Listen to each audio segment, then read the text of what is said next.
How's it going, everybody? This is my cousin Andy, and this is his 1989 Foxbody Mustang GT. So this is my first time actually even really being near Foxbody in person, so glad it's a GT. It's a convertible, and that is perfect because we're in Arizona and it feels like 100 degrees out here compared to California. So we're just gonna give it a spin. Does this come down at all, the steering wheel? Right here, yeah. This thing? So just pull it towards you. Pull it towards me. It tilts. Yeah. That's awesome. I kind of like that, actually. Yeah, that's okay. That's what was different. Very cool. You know what I noticed about like this generation of cars, like straight up 90s, is visibility was really good. Even like a Mustang, like it's huge back window I could see out of. Do you think this is the stock suspension? Do I think it's stock? Yeah, no, the stock suspension. Oh, this is definitely stock. Oh, this suspension. is. Oh, okay. I'm pretty sure this is stock suspension. Damn. Yeah, no mercy on the Foxbody Mustang. Oh, you feel every little bump. Yeah. So you guys just saw I got out of the EcoBoost Mustang. That guy had the performance pack on his Mustang, and I'd say that thing soaked up bumps like 3 times softer. Oh yeah. This is rough. This is legit one of the roughest rides I've been in. But the rest of the car, you have so much. You have a Continental Extreme Contacts. Yeah. So if you guys, there you go. You guys can hear what's going on here. It doesn't help that we're on a dirt road. Yeah. Bear with us as we get out of this dirt road, and we're here. There we go, and this goes all the way straight out to the main road, huh? Yeah. Okay, cool. Immediately, something I noticed is chilling in the 1,000 RPM range is not like jerky. You don't bog the V8s don't bog like 4-cylinders do. Like you can't really drive around a 4-cylinder in the 1,000 like 1700 RPM range. This, you get on it, and it smoothly goes, whereas 4-cylinder will bog if you're not really above 2,000 for the most part. Yeah, that's honestly like one of my favorite things about V8s is like I feel like it's just a great daily driver for like just smoothness. I love just the response. So this is the V8. We got a 10-inch subwoofer in the back. We got the spare tire. We got my fat ass in here, passenger, the AC blasting in Arizona. And this thing, yeah, and this thing just has torque for days. Like, it's the most predictable power ever. But when you're driving just a car just around the city and you just want that good feel, it's preferable. I like predictable power as much as I love turbos and all that. Naturally aspirated, you know what you're gonna get every time. It's either this car feels like you're going fast when you're not, or this thing has really long gears. Maybe a little bit of both. I think it just because we're so low to the ground, because this car sits super low. Because it feels like I should be in 5th with like how fast it feels like we're going, but it's like no, 4th. We're barely clicking like 2,000 RPM. Yeah, because that's what I noticed between going between a taller car versus a shorter car. Oh yeah, definitely. The lower you sit to the ground, the faster it feels like you're going. This is such a cracks me out, dude. What's funny is it doesn't beat you up because you have like that nice tire and these seats are so plushy. Everything else about the car is so plushy. It's just like it feels like a wooden. It sounds like you're on a wooden roller coaster. Yeah, that's so funny. Let me see something real quick. Hey, dude, Ford knew what was up even 30 years ago, or not 30, but almost 30 years ago, because this car is the only old car that I can heel toe on. When you push the brake in, your foot lines up right with the gas. I can't believe how quick this thing like feels. Like just the motor for this old chassis, like not gonna lie, it feels a little rickety, but that's kind of part of what makes it feel fast. The more secure you feel in your car, you know, your BMW or Mercedes, the way this pulls is gonna feel similar excitement to say a 500 horsepower Mercedes, because it's just so smooth. Like you need that big torque nowadays to even feel remotely close to this. Like 2,000 RPM, it throws you back in the seat. newer cars, it's harder and harder to find a car that throws you back in the seat because everything's so stiff, buttoned down. The suspensions, you know, we've had 30 years of improvement, so it's kind of tame, as you will.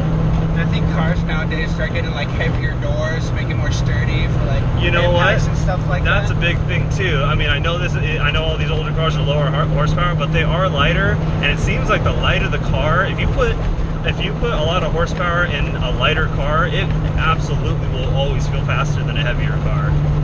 Like even if they're the same speed, the lighter car is gonna feel like it's just moving fast for how small it is. I can't believe the torque on this motor. It's really good. I mean, like I said, we kind of got a heavy setup, and we're blasting the AC in Arizona, and it still pulls. Yeah, that's what's nice about it. It's the 5.0 for you. Yeah.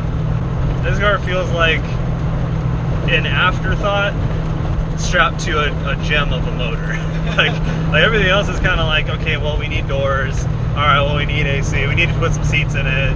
And throw those coils on there for suspension. It's just like everything was a little bit of an afterthought, but they care so much about their engines. Americans have always cared so much about the engineering of their big V8s. They love their V8s.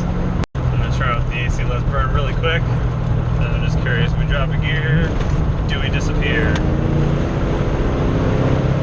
Yeah, kind of. Yeah, that pulls a little bit more. Yeah, no, it's pretty good. So this is so fast for a first car. Like, it's not like fast, but it's like for a first car, I'd say it is. Yeah. Pull that latch. Okay, this can go up. Oh yeah.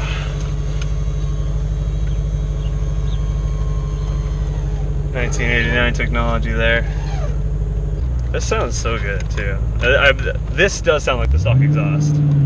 This is just like all motor you're hearing. Yeah. Versus mine is 0% motor you're hearing. It's all out the back.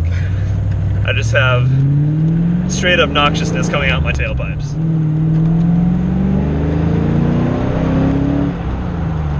There.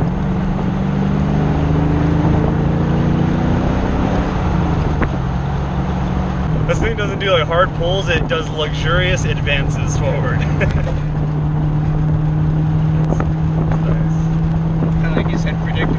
Yeah, well, I just can't wrap my head around the instant torque down low.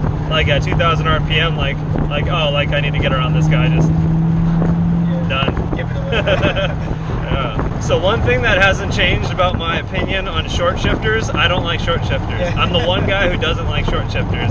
They feel so notchy, and I'm like, that's coming from a guy with a very notchy shifter. The Camaro it's more notchy than people usually like, but every short shifter I've felt so far, it's just really close together and really like you're pulling on, like you have to pull on something. It's not bad. I like the shortness of it. It is kind of nice, but I can see how you could easily get used to it. Yeah. So when did you get this car? I got this car around January, I believe. Oh no, actually it was before that, more like November. Of last year? Yeah, because That's cool.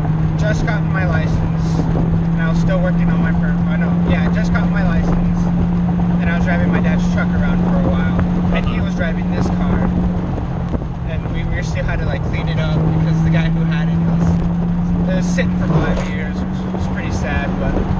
Okay. Where'd you get it from again, you said? So that was my dad's buddy. Oh, okay. One of his coworkers was talking about selling this car, and he had talked him down in price, and he talked him turn left over here, and he talked him to 2,000, and that's what we got the car for. That's good. And we were still looking for a car for me, so it just happened to be a really good deal that we came across, and we said, why not? Yeah. Yeah, this is a lot of motor for $2,000. Oh yeah. And for the condition that it was in for $2,000, yeah, I think we made a pretty good deal. Dude, this Foxbody engine is so impressive. Okay, that's not bad. You know what it is with short shifters? You can't just like go like straight up with them. You kind of got to aim for third. Yeah, where you're going. But yeah, it does. It's kind of cool. feels like a manly shifter. I noticed that a lot with second. You have to really throw it in there. But I know going from like, if I'm shifting down from fourth to third, I kind of just let it fall in and then I push it forward. Okay. Because it'll line it straight up. What's funny is this feels a lot like a new, as far as the like power to weight ratio, it's not the same and it's not as fast, but it feels as fast as a 5. I've driven a lot of the 5.0, like 2015 and up, just the current generation Mustang, and this is exactly what it feels like. It's just a nice glide of torque. Yeah. Only, you know, if you want the newest, nicest, most technologically advanced Mustang, you're gonna pay 30 grand for a V8. Right, or you pay $2,000 for a similar feeling. $2,000 for the similar feeling. Oh, the mighty stick. Dude, thank you for letting me take it out on the town. Yeah, of course. That was awesome. That was thoroughly awesome. It's funny. I get the comfort of newer cars. Like I'm sitting we only sat in here 20 minutes and I can tell like this isn't like I wouldn't want to drive back to California in this exactly. No. But you got a luxury over there. Oh, it's you're sailing like a yacht. Yeah. You feel like you're sailing a yacht somewhere and you're just chilling. But if you want excitement, if you just want that driving feel that not a lot of cars, you have to pay money to get that driving feel nowadays in cars. I mean, the new Miata has it. That thing's fun.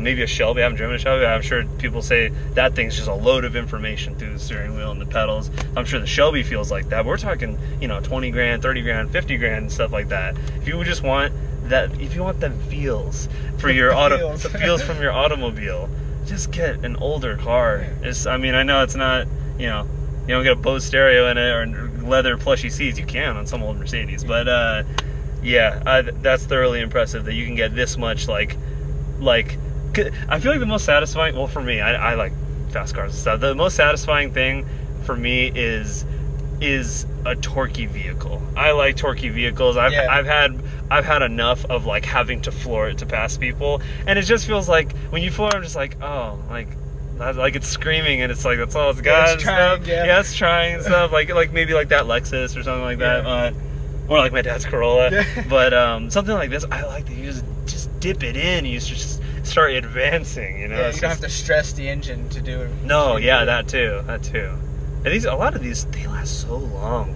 Like a lot of the Ford motors, a lot of naturally aspirated V8s, they last a long time. I feel like a lot of the V6s kind of go under after a while. And I don't see too many V6 Mustangs. Do they make a V6 Mustang of Foxbody? I don't think so. Did they just do the V8? I haven't heard of one. Me either. Definitely something to research. Yeah, I haven't heard of one either. Correct me if I'm wrong. Comment down below. But anyway, this was fun. Hope you guys liked it. Talk to you guys later.